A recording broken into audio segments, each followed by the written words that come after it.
மேகதாது அணை என்று சொல்லி இன்றைய நாளிலே ஏறக்குறைய 3 மணி நேரமாக சட்டசபையிலே இதற்கான பேச்சுக்கள் மட்டும்தான் பேசிக் கொண்டிருக்கின்றால். இதற்கான தீர்மானம் எப்படி எடுப்பது என்பதை பற்றி மட்டும்தான் அனைத்து சட்டசபை உறுப்பினர்களும் அமைச்சர்களும் பேசிக் கொண்டிருக்கின்றார்கள். நான் ஒண்ணு சொல்லட்டுமா? நம்முடைய தமிழ்நாட்டில் இல்லாத வளங்களா? எத்தனை அருமையான வளங்கள் இருக்கின்றது, எத்தனை நீர்நிலைகள் இருக்கின்றது, எத்தனை ஏரிகள் இருக்கின்றது. முன்னாள் முதலமைச்சர்கள் டாக்டர் கலைஞர், மு கருணாநிதி அவர்கள், செல்வி ஜெயலலிதா அவர்கள் வீராணம் ஏரியை அங்கிருந்து அந்த தண்ணீரை சென்னை பட்டணத்துக்கு கொண்டு வரவில்லையா? அது எத்தனை கிலோமீட்டர் தூரமாக அது இருக்கின்றது.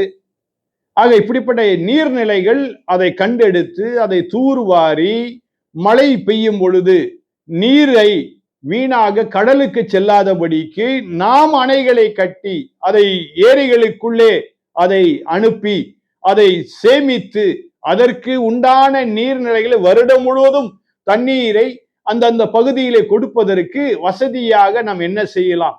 ஏன் அதை தீர்மானம் செய்யுங்களேன். 20 வருஷமா இதே கதை தான் ஓடிட்டு இருக்குது சட்டமன்றத்துல. காவேரி நீர் பிரச்சனை, இப்ப மேகதூது அணை பிரச்சனை கடந்த 5 வருடமாக ஓடிட்டு இப்ப மறுபடியும் இது ஆரம்பிச்சிருச்சு.